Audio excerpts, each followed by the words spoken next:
5 وقت کی نماز یہ میرے نبی کی آنکھوں کی ٹھنڈک ہے، 5 وقت کی نماز اس امت کی شان پہچان ہے۔ اور اللہ تعالیٰ نے پہلی امتوں پر اتنی بڑی مشقت ڈالی کہ ان کی نماز مسجد کے علاوہ کہیں نہیں ہوتی تھی، مسجد میں ہی ہوتی تھی۔ ہمارے لیے کتنی آسانی کر دی، جاب میں ہے مصلی بچھا نماز پڑھ، چلو مصلی بھی کوئی نہیں، زمین دیکھ اس پر کوئی گندگی تو کوئی نہیں ہے، بس زمین بھی تیرے لیے پاک ہے، چل نماز پڑھ۔ اور آسانی کر دی، پانی کوئی نہیں ہے، کوئی بات نہیں، مٹی میں ہاتھ مار، منہ پہ مل، پھر ایک ہاتھ مار، یوں کر، چل نماز پڑھ، میں تیری قبول کروں گا۔ یہ کسی امت کے ساتھ یہ نہیں ہوا، انہیں وضو ہی کرنا تھا چاہے پانی 50 میل پر موجود ہو۔ اور ہمارے لیے پانی کوئی نہیں ہے، چلو تیمم، مٹی میں ہاتھ ہمارا یوں کیا، پھر ہاتھ ہمارا ایک یوں کیا، ایک یوں کیا، چل بھائی اللہ اکبر قبول۔ عمار بن یاسر رضی اللہ تعالیٰ عنہ سفر میں تھے، ان کو نہانے کی ضرورت ہو گئی، نائٹ فال ہو گیا، تو انہوں نے سوچا کہ ویسے تو آدمی کو وضو کی ضرورت ہوتی ہے تو خالی منہ پہ ہاتھ مارا اور یوں کونیوں تک، لیکن مجھے تو غسل کی ضرورت ہے، تو خالی اس سے تو کافی نہیں ہوگا۔ تو انہوں نے کپڑے اتارے، اکیلے تھے، ریت کے اوپر کبھی یوں لیٹے، کبھی یوں لیٹے، کبھی یوں لیٹے، 3-4 دفعہ یوں اور یوں رول ہوتے ہوتے پھر انہوں نے نماز پڑھی۔ آئے اللہ کے نبی کی بارگاہ میں، یا رسول اللہ مجھے رات کو نہانے کی ضرورت پڑ گئی، تو میں نے کہا وضو کے لیے تو خالی یہ 2 دفعہ کرنا کافی ہے، تو یہ تو نہانا تھا، تو میں تو ریت میں خوب رول ہوتا رہا۔ میرے نبی نے انما یکفیک ضربتان، ارے سیدھے بندے عمار، اس کے لیے بھی اتنا ہی کافی تھا کہ تو یوں کرتا اور یوں کرتا اور تو پاک ہو جاتا۔ اللہ نے اس نبی کے طفیل، اس محبوب مصطفیٰ صلی اللہ علیہ وسلم کے طفیل، اللہ نے کیا کیا سہولتیں اور آسانیاں ہمیں عطا فرمائیں۔ پھر نماز 4 کی 2 رکعت کر دی کہ بھئی تم مسافر ہو 2 پڑھو، روزے میں سفر میں روزہ معاف کر دیا، بعد میں رکھ لینا، بعد میں رکھ لینا، قضا کرنے کو حکم، بالکل چھوڑنے کا نہیں۔ اور کہا کہ بھائی مریض ہو چھوڑ دو، مسافر ہو چھوڑ دو، اور نماز 2 رکعت کر دو، سنتیں چھوڑ دو۔ ابن عمر رضی اللہ تعالیٰ عنہ بیٹھے تھے تو انہوں نے 2 رکعت پڑھ کے بیٹھ گئے، تو ان کے خادم نے کہا سنتیں نفل نہیں پڑھو گے؟ کہا اگر پڑھنا تو 4 فرض پڑھتا میں، میرے اللہ نے معافی دے دی تو میں کیوں پڑھوں؟ میرے نبی نے سفر میں سنتیں نہیں پڑھی کبھی، اپنی امت کو سہولت دینے، فجر کی سنتیں 2 پڑھتے تھے، اس کے علاوہ سنتیں نہیں پڑھی تاکہ میری امت کو سہولت ہو، آسانی ہو۔ ایک دفعہ بارش ہو رہی تھی اور کوئی جگہ نہیں تھی نماز پڑھنے کے لیے، تو آپ نے اپنی اونٹنی کو آگے کیا اور اس پر بیٹھ گئے، بیٹھے ہی تھے، پیچھے صحابہ نے اونٹنیوں پر ہی صفیں بنائیں، اور یہ نماز اونٹنی پہ بیٹھ کر ادا کی گئی بارش کے اندر۔ نماز اونٹنی کے اوپر نماز بھی ہو گئی، رکوع بھی ہو گیا، سجدہ بھی ہو گیا، سلام بھی ہو گیا۔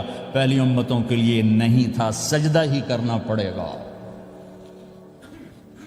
یہ اللہ کے محبوب مصطفیٰ صلی اللہ تعالی علیہ وسلم کی طفیل، میرے اللہ نے ہم پہ فضل و احسان کیا، تو میرے نبی کی زندگی میں عبادات میں نماز سب سے اعلیٰ نظر آتی ہے، سب سے نمایاں نظر آتی ہے۔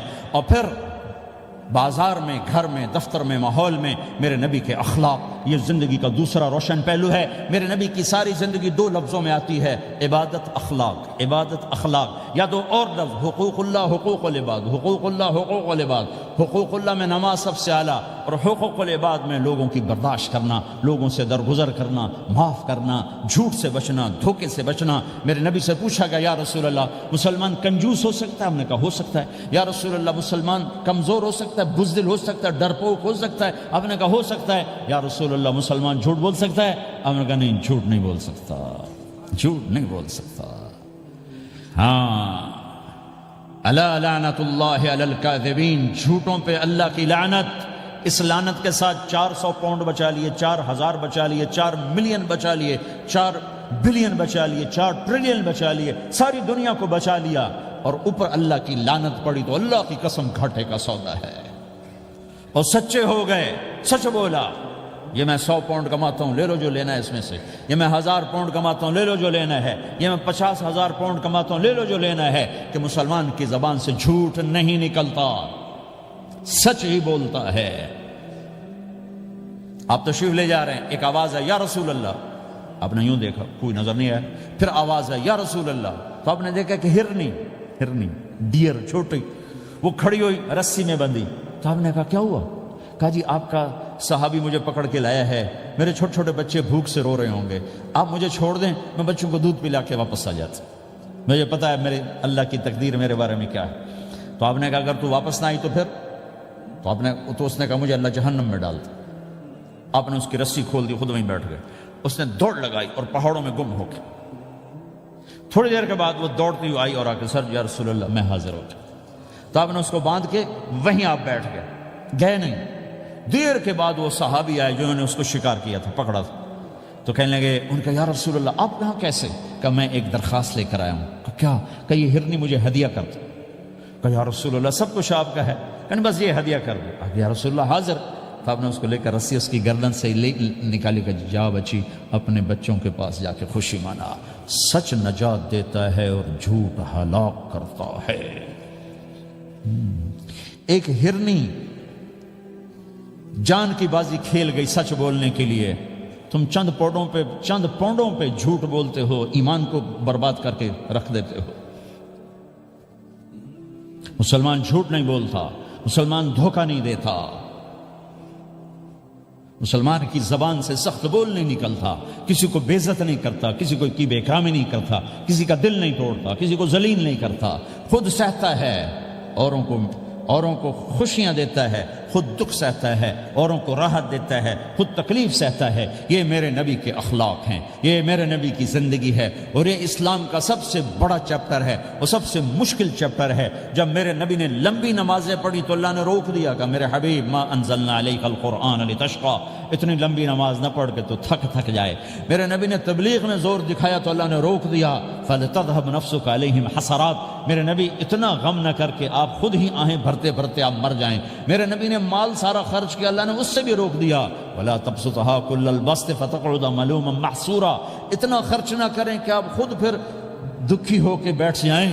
خرچ کرنا بہت بڑا عمل، تبلیغ سب سے سارے عملوں کا سردار عمل، تبلیغ سے بڑا کوئی کام ہوتا تو اللہ نبیوں کو دیتا، اگر تبلیغ سے بڑھ کر کوئی کام ہوتا تو اللہ نبیوں کو دیتا، گشت سے بڑھ کر کوئی محنت ہوتی تو اللہ نبیوں کو دیتا۔ 950 سال نوح علیہ السلام گشتی کر رہے ہیں، اور اللہ کی مان لو، اتنا عظیم عمل کا میرے نبی درمیانہ نماز سب سے بڑی عبادت، میرے نبی درمیانہ کام، لیکن جب میرے نبی نے اخلاق اچھے کیے، دشمن کو معاف کرنا۔ تو ایک آدمی آپ سوئے ہوئے تھے، آپ کی تلوار لٹکی تھی، ایک آدمی آیا، اس نے آپ کی تلوار اتاری اور یوں ہماری پسلی میں، آپ اٹھ کے بیٹھ گئے۔ اب وہ قتل کے ارادے کے لیے آ چکا ہے اور تلوار یہاں ہے، کہتا من یمنعک منی، اب بول تمہیں کون بچائے گا؟ تو آپ نے مسکراتے ہوئے کہا اللہ، تو اس کے ہاتھ سے تلوار گر پڑی، تو آپ نے اٹھا لی، آپ نے یوں سیدھی کی، اب تو بچا، تجھے کون بچائے گا؟ وہ کہنے لگا مجھے تو ہی بچائے گا۔ وہ تو اللہ کو جانتا نہیں تھا، کہا بابا مجھے تو ہی بچائے گا۔ تو آپ کہتے ہیں اس کا سر اڑا دو، یہ نبی کو قتل کرنے آیا ہے۔ میرے نبی نے فرمایا کلمہ پڑھتے ہو؟ کہا نہیں پڑھتا۔ کہا جاؤ معاف کیا۔ یہ میرے نبی کے اخلاق ہیں۔ 20 سال جنہوں نے قتل کے منصوبے بنائے، مکہ والے، جب آپ مکہ میں فاتحانہ داخل ہوئے، ابو سفیان سب سے زیادہ آپ کو دکھ پہنچانے والوں میں پیش، تو آپ نے ابو سفیان کو عزت دی۔ جو ابو سفیان کے گھر میں داخل ہوگا اس کو کچھ نہیں کہا جائے گا۔ آپ تو ابو سفیان کو بلا کے سولی پہ لٹکاتے، اور آپ کہہ رہے ہیں جو ابو سفیان کے گھر میں جائے گا اسے کچھ نہیں کہا جائے گا، جو بیت اللہ میں ہوگا اسے کچھ نہیں کہا جائے گا۔ سارا مکہ سامنے، آپ یوں بیت اللہ کا دروازے پر یوں دونوں ہاتھ ایسے ٹکا کے کھڑے تھے۔ پھر آپ نے کہا میں کیا کروں گا اب تمہارے ساتھ؟ تو سہیل بن عمر نے کہا آپ کریم ہیں، کریم کے بیٹے ہیں۔ تو آپ نے کہا جاؤ میں نے معاف کیا۔ یہ اخلاق آج مٹ چکے ہیں، مردوں سے، عورتوں سے، علم والوں سے، خانقاہ والوں سے، تبلیغ والوں سے، سب زیرو ہوئے پڑے ہیں۔ جب تک یہ اخلاق زندہ نہیں ہوتے اسلامی زندگی قائم نہیں ہو سکتی، اسلامی معاشرت قائم نہیں ہو سکتی۔ اور دین دو چیزوں سے آگے پھیلتا ہے، ایک دعوت اور ایک اخلاق۔ دعوت اور اخلاق، دعوت نہیں ہوگی تو اخلاق وہیں پڑے رہ جائیں گے، اخلاق نہیں ہوں گے تو دعوت کوئی قبول نہیں کرے گا۔ میرے نبی نے کتنے معجزے دکھائے مکے میں، نہیں کلمہ پڑھا۔ بدر میں ان کے 70 مارے گئے، فرشتوں کو دیکھا، جبریل کے گھوڑے کی آواز سنی، کلمہ نہیں پڑھا۔ خندق میں شکست ہوئی، کلمہ نہیں پڑھا۔ پانی نکلتے دیکھا انگلیوں سے، کلمہ نہیں پڑھا۔ ایک بکرے کا ایک بازو پکایا، ایک بازو بکرے کا، ایک اگلا جو بازو ہوتا، اور 40 آدمیوں نے کھانا کھایا اور ایک بوٹی کم نہیں ہوئی، کلمہ نہیں پڑھا۔ لیکن جب میرے نبی نے کہا جاؤ معاف کیا تو سارے ہی کلمہ پڑ گئے کہ واقعہ یہ اخلاق نبی کے ہو سکتے۔ حنین کی جنگ میں جب بھاگے لوگ، شکست ہوئی، تو ایک صحابی کا بھاگتے ہوئے پاؤں ہمارے نبی کا پاؤں پر آیا، اور جوتا سخت تھا، تو آپ نے کہا اوجعتنی، اور آپ کے ہاتھ میں چھڑی تھی، آپ نے اس کو یوں ماری، کہا اوجعتنی، ارے تو نے مجھے کتنا زیادہ درد پہنچایا، دکھ پہنچایا۔ وہ بیچارے پگھل کے رہ گئے اور پریشان ہو گئے، اور فرماتے ہیں سارا دن میں پریشان، ساری رات پریشان کہ اللہ کے نبی کو میں نے تکلیف پہنچائی، اب میرا کیا بنے گا۔ اگلا دن ہوا تو اعلان ہو رہا تھا بھائی جس کا پاؤں نبی کے پاؤں پہ آیا تھا اس کو اللہ کے نبی بلا رہے ہیں۔ تو صحابی کہنے لگے میں نے سمجھا بس اب میری تو دنیا بھی گئی اور آخرت بھی گئی، اب میرے اوپر کیس بنے گا اور مجھے ڈانٹ ڈپٹ بھی ہوگی، میرا کتنا بڑا گھاٹا نقصان ہوگا۔ یہ حاضر ہوئے ڈرتے ڈرتے، تو آپ نے فرمایا میرے بھائی کل میں نے تمہیں چھڑی ماری تھی، وہ مجھے معاف کر دینا، اور یہ 80 اونٹ تمہیں ہدیہ دیتا ہوں، 80 کیملز یعنی 80 پراڈو، 80 رینج روور کا یہ میری طرف سے تمہیں ہدیہ ہے۔ وہ حیران پریشان، یہ میرے نبی کے اخلاق ہیں، یہ میرے نبی کے اخلاق ہیں۔ کانٹے بچھانے والی نے 4 دن آنا چھوڑ دیا، بیمار ہو گئی تھی، تو آپ نے اب کیا بات ہے، وہ ہمارے راستے میں اب کانٹے کوئی نہیں ہیں، کہا جی وہ بیمار پڑی ہے جو کانٹے بچھاتے تھے، تو آپ اس کے گھر چلے گئے، ماں جی خیریت تو ہے، اب ٹھیک تو ہیں، کہا بیٹا مجھے کلمہ پڑھا دے، بس تیرے اخلاق نے مجھے فتح کر لیا ہے۔ میرے بھائیوں یہ چیپٹر بھول چکے ہیں، بھول چکے ہیں، بھول چکے ہیں۔ جب تک یہ چیپٹر زندہ نہیں ہوگا زندگی اسلامی نہیں بنے گی، معاشرہ اسلامی نہیں بنے گا، اور آگے قوموں کے لیے اسلام کا دروازہ نہیں کھلے گا۔ ہمیں معاف کرنا آتا ہو، ہمیں گالی دینے والے کو دعا دینا آتا ہو، غیبت کرنے والے کی تعریف آتی ہو، اور غیبت کرنے سے، غیبت سننے سے اپنے آپ کو ایسے بچاؤ جیسے زہر سے بچاتے ہو، اسے آگ سے بچاتے ہو۔ ایک دوسرے کو نفرت کا بول نہ بولو ورنہ ساری زندگی تباہ و برباد ہو جائے گی۔ میرے رب کی قسم، میرے نبی نے کہا ایک زبان کا بول انسان بولتا ہے اور جہنم کی گہرائیوں میں گر جاتا ہے، اور ایک زبان کا بول انسان بولتا ہے اور جنت کے درجات پر چڑھ جاتا ہے۔ یہ زبان بہت طاقتور چیز ہے، میں ہر بیان میں اس کو دہرا رہا ہوں کہ جتنا یہ عمل ختم ہو چکا ہے اتنا کوئی عمل بھی نہیں ختم ہوا ہے۔ اور ایک صحابی ہیں ابو دجانہ۔ کون ابو دجانہ؟ السابقون الاولون من المہاجرین والانصار، اس میں پہلی صف کے صحابہ۔ کون ابو دجانہ؟ جب آپ حج پر گئے تو اپنی جگہ مدینے کا امیر ابو دجانہ کو بنایا۔ ابو دجانہ حج میں شریک نہیں ہوئے کہ آپ نے اپنی جگہ ان کو اپنا نائب بنا کے وہاں کھڑا فرمایا ابو دجانہ میری جگہ پر مدینے کا امیر ہے، یہ وہ ابو دجانہ ہیں۔ کون ابو دجانہ؟ جو جنگ بدر سے لے کر آخری حج تک ہر سفر میں شریک ہیں، ہر سفر میں شریک ہیں۔ ان کی ایک بات میں بتانا چاہتا ہوں، پہلے تھوڑی سی ان کی ہسٹری بتانا چاہتا ہوں۔ کون ابو دجانہ؟ احد کی جنگ میں آپ نے تلوار اٹھائی، کہا اس تلوار کو کون لے گا؟ کئی صحابہ کھڑے ہو گئے۔ آپ نے کہا اس تلوار کا حق کون ادا کرے گا؟ سارے بیٹھ گئے، 3 آدمی کھڑے رہے، ایک زبیر بن عوام، ایک عمر بن خطاب، ایک ابو دجانہ۔ ان کا نام ہے سماک بن خرشنہ، سماک بن خرشنہ ان کا نام ابو دجانہ سے مشہور ہے۔ تو آپ نے تلوار نہ عمر کو دی نہ زبیر کو دی، ابو دجانہ کو دی تھی۔ تو عمر رضی اللہ عنہ نے تو محسوس نہیں کیا، حضرت زبیر نے محسوس کیا کہ اس کو کیوں دی، مجھے کیوں نہیں دی، میں مہاجرین میں سے ہوں، میں پھوپھی کا بیٹا ہوں، میں اس سے دلیری میں کم نہیں ہوں۔ بلکہ حضرت زبیر کی دلیری کی تو دھک تھی، جدھر سلوار چلتی تھی کاٹتی چلی جاتی تھی، کہنے لگا میں دیکھوں گا یہ کیا کرتا ہے۔ تو ابو دجانہ کے پیچھے پیچھے زبیر ہو لیے۔ تو ابو دجانہ نے جو حملہ کیا تو 3000 کا لشکر تھا، اس کو چیر کے پار نکل کے، پورے لشکر کو کاٹ کے پار نکل کے، اور آگے عورتیں کھڑی تھیں جو مکے کے لشکر کو تیار کر رہی تھیں۔ نحن بنات طارقی نمشی علی النمارق مشی القتل بوارق المسک فی المخالق المسک فی المفارق والدر فی المخالق ان تقبلوا نعانقی وتدبروا نفارقی فراق غیر وامقی۔ یہ گانا گا رہی تھیں اور ان کو تیار کر رہی تھیں۔ تو جب ابو دجانہ کی تلوار نظر آئی تو سب بھاگی، ہندا پکڑی گئی تو آپ نے یوں اپنی تلوار ہندا کے سر پر رکھی، انہوں نے چیخ ماری، تلوار ہٹا لی۔ تو زبیر پیچھے پیچھے کہ کیا کیا ہے؟ جنگ میں اگر کوئی عورت حصہ لے اسے مارنا جائز ہے، ویسے جائز نہیں ہے، عورت کو، بچے کو، بوڑھے کو ہاتھ لگانا جائز نہیں ہے۔ تو انہوں نے کہا تلوار کیوں نہیں چلائی؟ کہا میرے محبوب کی تلوار ہے، عورت کے خون سے رنگین کر کے اس کی شان نہیں گھٹانا چاہتا، یہ میرے نبی کی تلوار۔ پھر واپس ہوئے، پھر اٹیک کیا اور پھر مجمع کو چیر دیا۔ سامنے ایک آدمی آ رہا تھا ہاتھی کی طرح، اتنا لمبا موٹا تازہ، تو زبیر کہنے لگے میرے جی میں آیا کبھی اس کی ٹکر ہونا پھر میں دیکھوں ابو دجانہ کیا چیز ہے۔ تو اللہ کا کرنا ایسا ہوا ابو دجانہ دونوں آمنے سامنے ہو گئے، تو وہ ایسے شاہ سوار تھے کہ دونوں طرف کے لشکر ذرا تھم گئے اور وہ دونوں بھڑ گئے۔ ابو دجانہ کے اپنے جوہر، اس پہلوان کے اپنے جوہر، غبار اٹھا، مٹی اٹھی، اور اس کی اپنی طاقت، ان کی اپنی طاقت، انہوں نے ابو دجانہ کو اس نے زخمی کر دیا۔ ابو دجانہ نے جو جوش میں آ کے ماری تلوار، اس کو لگی یہاں، تو اتنی طاقت سے لگی کہ اس کے نیچے اتر کر 2 ٹکڑوں میں تقسیم کر دی۔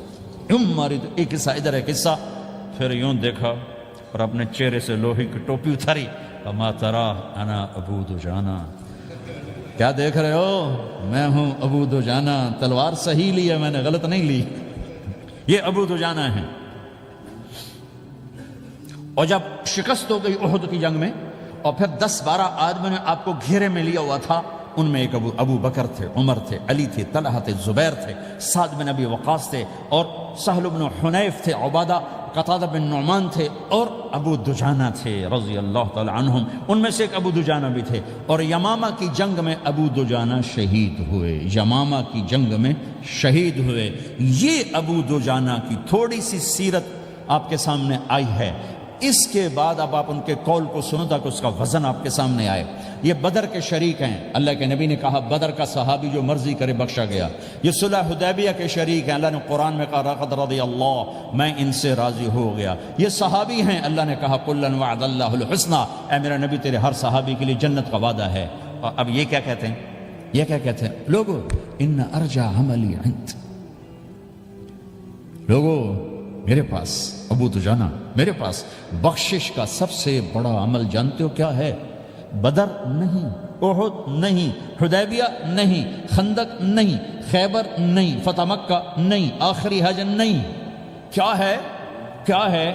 لوگو ان ارجع عملی عندی، میرے پاس آخرت میں بخشش کا سب سے بڑا عمل بس ایک ہے کہ ما آذیت احدا بلسانی، میں نے اپنی زبان سے کبھی کسی کو دکھ نہیں پہنچایا۔ ولا اجد فی قلبی غلا لاحد، اور میرے دل میں کسی کے لیے بغض کوئی نہیں ہے، بس یہ میری بخشش کا عمل ہے۔ تو بھائیو، نبی کے اخلاق میں 2 چیزیں لے لو، ایک زبان سے کسی کو دکھ نہ دو، ایک دل میں کسی کا بغض نہ رکھو۔ اللہ کی قسم بغیر حساب کتاب کے جنت میں جاؤ گے۔ بڑے بڑے جنید بغدادی اور بڑے بڑے معرفت والے تمہیں دیکھتے رہ جائیں گے، تمہاری رفتار اتنی تیز ہوگی کہ تمہیں وہی پکڑ سکے گا جس کا یہ 2 عمل تم سے زیادہ اچھا ہوگا۔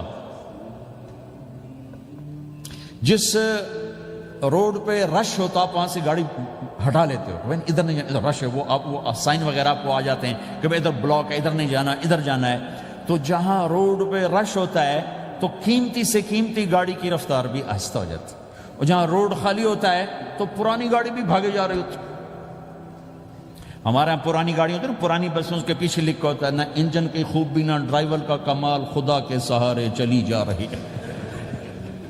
اور جس کے پاس ایسی گاڑی ہو، نہ انجن کی خوبی نہ ڈرائیور کا کمال، تو اگر اس کو روڈ خالی مل جائے تو وہ تو مرسیڈیز والے سے پہلے پہنچے گا، رینج روور والے سے پہلے پہنچے گا، بینٹلی والے سے پہلے پہنچے گا، رولز رائس والے سے پہلے پہنچے گا، جو وہ تو پھنسی کھڑی اور اس کا روڈ ہی خالی ہے۔ تو میرے بھائیو، یہ میں ایک مثال دیتا ہوں، عبادات کی روڈ پہ بہت رش ہے، نمازی بے شمار ہیں، روزے دار بے شمار ہیں، عمرے والے بے شمار ہیں، حج والے بے شمار ہیں، اور تہجد گزار بے شمار ہیں، علماء بے شمار ہیں، حافظ بے شمار ہیں، ذکر والے بے شمار ہیں، بہت رش ہے، تبلیغ والے بے شمار ہیں، لیکن جو اخلاق والا روڈ ہے نا، یہ خالی پڑا ہے۔ اس پہ موٹر زوکی پہ چڑھ کے آ جاؤ تو سب سے آگے نکل جاؤ، سائیکل پہ چڑھ کے آ جاؤ تو سب سے آگے نکل جاؤ، کہ روڈ ہی خالی ہے، اخلاق کا روڈ خالی ہے۔